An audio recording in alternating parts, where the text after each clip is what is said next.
Smart women vet people and gatekeep. Smart women vet people and gatekeep. As I've gotten older in life, one of the best pieces of advice that I can give to anybody who is watching this video right now, it's literally going to be my birthday in 2 weeks.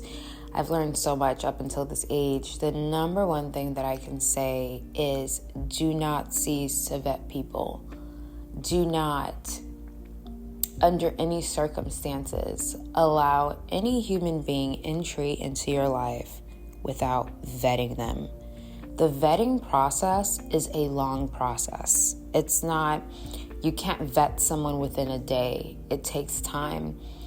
And that's a concept that a lot of women fail to do, not necessarily because women are not smart, but the reason why women fail the process of learning to vet other people is because women are in their emotions a lot, and women are very nearsighted. They don't think about the long-term effects. It's like why you can go to a party or go to a social place and a girl meets you and will call you her bestie after a day of knowing you because you guys clicked so fast.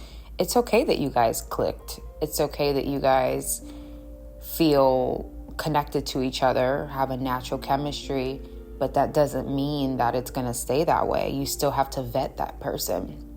It's the same thing with dating. A woman will go on a date with a guy and the first date goes very well, and now you're already thinking, oh, this is going to be my boyfriend, this is going to be my husband, I'm going to fall in love with this person, I'm going to be with this person forever. You've completely skipped the vetting process. You haven't vetted at all because you're in your emotions. And that is what a lot of women do, and that's something I used to do in the past as well, is skipping the vetting process and the gatekeeping process. Many women feel the need to belong, or many women want to feel accepted. That's why they don't vet, because in order to vet, in order to live your life in a way where you're vetting and pre-qualifying people and gatekeeping access to you and your energy, it's going to get lonely because you're not an open book. It's going to get lonely because not everybody has access to you. You now have a quality over quantity mindset. When you start thinking about quality over quantity, your dating pool shrinks, right? Because you're not just dating men because you're bored or you need validation or you need attention. You're vetting men, and you're only dating men that you feel like are worth your time. Same thing with friends. You no longer have a big group of friends because you're scared to go out and have drinks by yourself. When you get older, you actually start going out by yourself a lot more because it's better to be alone than in the wrong company. So smart women must vet and gatekeep. Many women feel the need to belong or be accepted. That's why they don't vet. You have to get out of that energy and mindset of wanting to belong so bad, or wanting to be accepted so bad, or wanting companionship so bad, because that energy allows you to put your guard down and to accept anything and anyone to be around you. And that's definitely a problem. Vetting and pre-qualifying people is like an insurance plan for your experience to come.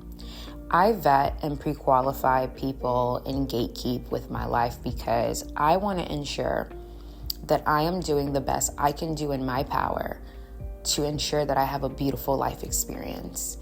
And having a beautiful life experience is also going to be based on my personal decisions.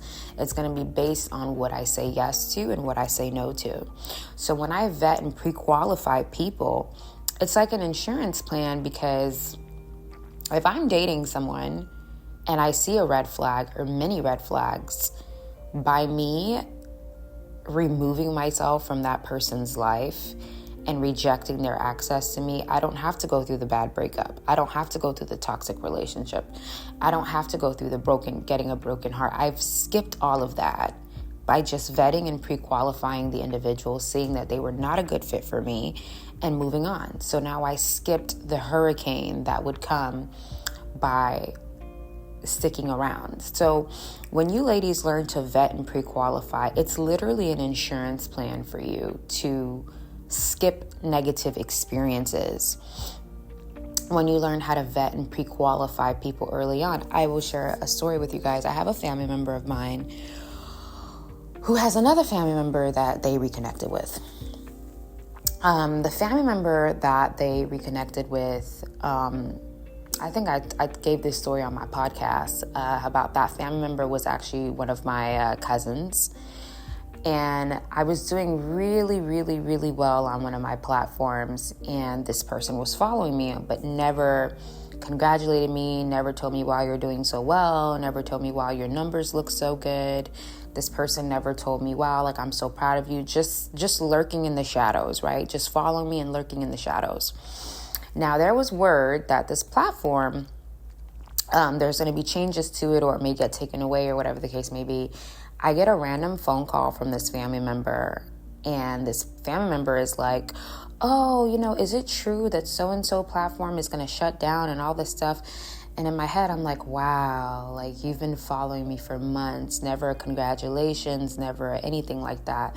But the minute something goes wrong, you want to call to remind me about it, and two, to make me feel bad about it. And this wasn't a family member that I was close to, but the minute I clocked that, remember I said I live my life through vetting and pre-qualifying. The minute I clocked that, I said, oh no, she has to go. This is not somebody who's welcomed in my environment. This is not someone who's welcomed in my life. This is someone who is showing that they're not a good person, and I don't need to see how red the flag gets. That right there, that instance was enough for me to know this is not the type of person I want in my life. No. So I cut the cord right then and there, stopped communicating with that person. I don't really have any dealings with that person, and they don't have any dealings with me, because I've removed myself and I've rejected their access to me indefinitely. Now, based on what I was saying about vetting and pre-qualifying as an insurance plan, I told another family member about this person, and I said, listen, from my experience with that person's not a good person. If I were you, I'd keep my distance, because you're setting yourself up for failure. And that's something that a lot of women in life do. When you don't vet and pre-qualify, and you ignore red flags from people, and you ignore, people's bad character flaws, you're setting yourself up for failure, because you're going to get a negative experience. The person has already showed you who they are. You just want to see if it's going to get better, and it won't. So I warned this family member about this person, and I said, listen, if you keep this person in your life, I promise you will not have a positive experience. And my family member started getting a negative experience from that person and started complaining. And I said, listen, you didn't vet and pre-qualify, so therefore you got a negative experience. I vet and pre-qualify people as an insurance plan. So that's why after that first thing that family member did to me, I'm never going to have to experience anything negative at the hands of that person again, because I've already vetted and qualified them according to, yes, that one instance was enough for me to know that person's integrity levels, and it doesn't match with mine. And that person's no longer welcomed in my life, and I'm okay with that. So I've already skipped all of the crazy things that person would probably try to do more of. They won't get to do it because they don't have access. So when you vet and pre-qualify people, it's like an insurance plan for your experience to come. It's like you are ensuring that you're going to get a good experience. That's why you're vetting and pre-qualifying them. Many people want access to you. However, many people do not deserve access to you. It's just like when people are driving past a Porsche dealership or a Bentley dealership or Maserati. Everybody wants a Maserati. Who wouldn't want a Porsche? Who wouldn't want a Bentley? It's a nice car. Who wouldn't want that? However, the people driving by may want it, but they don't have the bank account to afford it. They don't have the credit score. They don't have the income. Right? So you have to think of yourself as that Bentley truck. You have to think of yourself as a Maserati, as a Lamborghini. Many people may be attracted to you. It doesn't mean that they are qualified to have access to you. You guys have to understand there are many people in life who have been attracted to me, attracted to my light, attracted to the energy that I carry. They want to get as near to me as possible, but I don't let that happen. Because I've learned in life that many people want access. It doesn't mean that they deserve it, and it doesn't mean that they're qualified for it. They just want it. I know that I am a quality individual. There are many people who are, I'm sorry, trash, who want to be able to get near me and bring negative experiences to me and present toxicity to me. And it's my job to ensure that that doesn't happen. So many people want access to you. However, many people do not deserve access to you. There are a lot of men that you guys are dating. They're attracted to your beauty, your energy. They're attracted to your intelligence. They're attracted to your mind, your body, your spirit.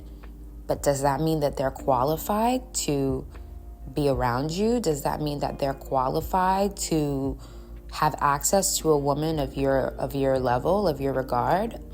No.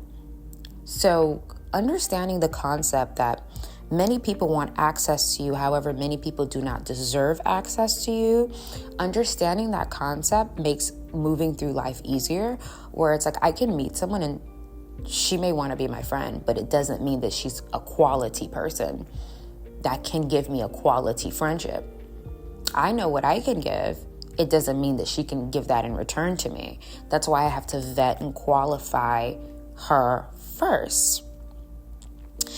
Vetting and qualifying, you guys, and gatekeeping is a part of ascension. And as you start to ascend in life, the higher you ascend, the more you move up the ladder, the more spiritual in tune and aligned you become, the less people will be around you.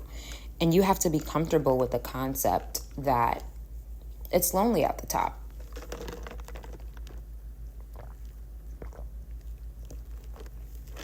Okay? It's lonely at the top.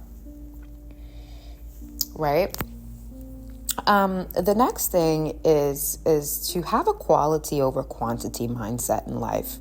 It's not about how many, but the quality of each. I was having this conversation with somebody the other day. They were telling me, oh, well, I'm going to buy X, Y, and Z because it's cheaper. I'm going to buy X, Y, and Z because it's cheaper. And I told them, I said, I think it would be a good idea for you to save up for what is the best quality, because when you get what's the best quality, it's going to outlive and remain longer than the cheaper thing. So, for example, it's like you go and you buy the cheapest television, right? Let's say there's a TV that's $200. You get the $200 ones instead of the $450 ones with a longer guarantee. You can get the cheaper one, but it'll break within a month or a week or a year. And then you have to go and spend more money to get something else when you could have just waited and saved up for what's the best and had that longevity. I like to think about people in that way as well. When someone's a quality person, I know that that friendship will last. I know that that relationship will last. I know that that partnership will last because this person is quality. This person has good character. This is something that's going to be in my life for the long run. A lot of the relationships that ended, friendships that ended, if you guys think back up through your life, those people were not quality people. And like I said, life will get lonely when you're waiting on quality, when you only accept quality, when quality is your standard. You're not going to have many people around you anymore. And that's fine, because the people that you do have around you, it's beautiful, it's balanced, it's wonderful, it's light, it's amazing. The next thing, and this point is more on gatekeeping, is don't open up too quickly. Take your time to get to know someone. Now, this is a concept that is foreign to not just women, but also to men. One thing that I've noticed about human beings are very quick to share their vulnerabilities with people. Human beings say, oh, I'm an open book, like it's a positive thing. Me personally, I don't see anything positive with being an open book. And I don't see anything positive with constantly sharing your vulnerabilities. We live in a very dangerous world. We can't just live our lives just opening ourselves up to people and sharing things that can hurt us either spiritually, emotionally, physically, or mentally. You know, a lot of you ladies, you're dating men and you're sharing your vulnerabilities. And men, not just men, just people by nature are predatory and animalistic. So when you're sharing, when you haven't vetted and qualified someone as a quality person, and you go and you share your vulnerabilities with them, when you and them are no longer on good terms, what are they going to do with that information? This is why a lot of women leave friendships, and the minute the friendship ends, whatever woman has info on you, dirt on you, what does this person do? They start running around town spreading your business and trying to destroy your reputation. You didn't vet that person. I think before you decide to start sharing quality information with people or sensitive information, wait until the friendship blossoms and you get into an argument with that person. What do they do post-argument? That'll tell you the type of person you're dealing with. There are certain people who switched up on me, and I'm so happy I never shared anything personal with them, because I saw their true colors after the switch up, after the argument. You know, how after an argument, this person will go and be friends with someone who's my enemy to spite me out. So I wait. I when I'm getting to know people, when I'm vetting and qualifying people, I wait long periods of time when I'm dealing with people. I wait until I get to know them. I wait until we have a disagreement. I wait until we're not on good terms. I wait and I wait and I wait and I wait, and I'm gathering data on the type of individual that this person is before I start to let my guard down. You guys have to learn how to be like an onion, where there are layers and layers, and in every layer you will get peeled back. Every time that person shows you that they are trustworthy, you peel back another layer. You don't just peel your layers, all of them. You peel back another layer. Oh, wow, I told this person this secret. They never told anyone. Okay, you peel another layer. Oh, wow, I told this person about a good experience I had or good news, and they celebrated it and they weren't jealous. Oh, wow, they're really a good person. Peel another layer. You have to keep vetting people. Is a process. It's a long-term process, and once you learn how to do that, you will have an overall better life experience. So don't open up too quickly. Take your time to get to know someone, and be wise about the type of vulnerabilities that you share. A lot of people may not agree with this point, but I feel like there are certain things that should not be shared with anyone. It's too sensitive.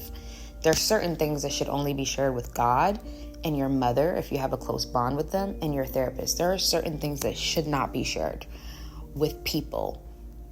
You have to know what those things are, because you have to protect yourself. Remember, self-preservation is a big part of life. And then last but not least is never trust anyone who is too intrigued by you.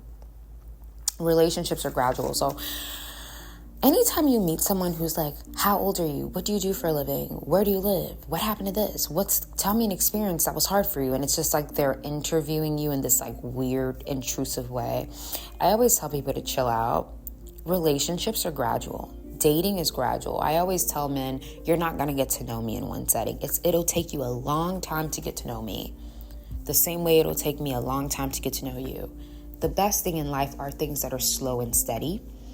Things that are steady and consistent beats things that are fast. It's just like people who lose weight really quickly. They also gain it back really quickly.